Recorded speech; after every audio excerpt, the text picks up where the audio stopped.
Hi friends, మన చిన్నప్పుడు మన ఫేవరెట్ కార్టూన్ ఏది అని అడిగితే మనం షిన్చాన్ అనే చెప్తాం. అది చాలా బాగుంటుంది. షిన్చాన్ మనల్ని ఫన్నీ డైలాగ్స్ తోటి నవ్విస్తూ ఉంటాడు. కానీ మీకు తెలుసా, ఈ కార్టూన్ వెనకాల ఒక రియల్ ఎమోషనల్ స్టోరీ ఉందని? ఎస్ ఫ్రెండ్స్, షిన్చాన్ అనేది ఒక కార్టూన్ మాత్రమే కాదు, ఇది ఒక సాడ్ ట్రూత్ తో కనెక్ట్ అయి ఉంటుంది. నార్మల్ గా మనం కార్టూన్స్ ని జస్ట్ కామెడీగా చూస్తాం, but Shin-chan cartoon back story actually ఒక అమ్మ పెయిన్ అండ్ లవ్ తో క్రియేట్ అయ్యింది. మీరు కూడా షాక్ అవుతారు అసలు స్టోరీ విన్నాక. జపాన్ లో ఒక చిన్న పిల్లాడు ఉండేవాడు. అతని పేరు షినోసుకి నోహారా. మనం షిన్చాన్ అని పిలుచుకుందాం.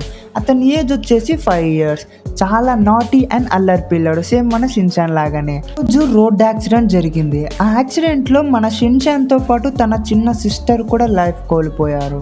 ఈ ఇన్సిడెంట్ వల్ల షిన్చాన్ వాళ్ళ అమ్మగారు కంప్లీట్ గా డిప్రెషన్ లోకి వెళ్ళిపోయారు. తన సన్ మెమోరీస్ ని డ్రాయింగ్స్ లో వేశారు. అప్పుడు ఒక చిన్న డెసిషన్ తీసుకున్నారు, తన సన్ ని ఎప్పుడూ మర్చిపోకూడదు అనేసి.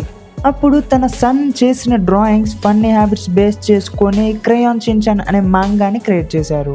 షిన్చాన్ వాళ్ళ మదర్ క్రియేట్ చేసిన మంగా చాలా పాపులర్ అయింది. లేటర్ అది యానిమే సిరీస్ గా కన్వర్ట్ అయింది. ఇప్పుడు మనం టీవీలో చూస్తున్న షిన్చాన్ మనకి కామెడీతో ఎంటర్టైన్ చేస్తాడు, కానీ నిజానికి అది ఒక mother tribute to her child.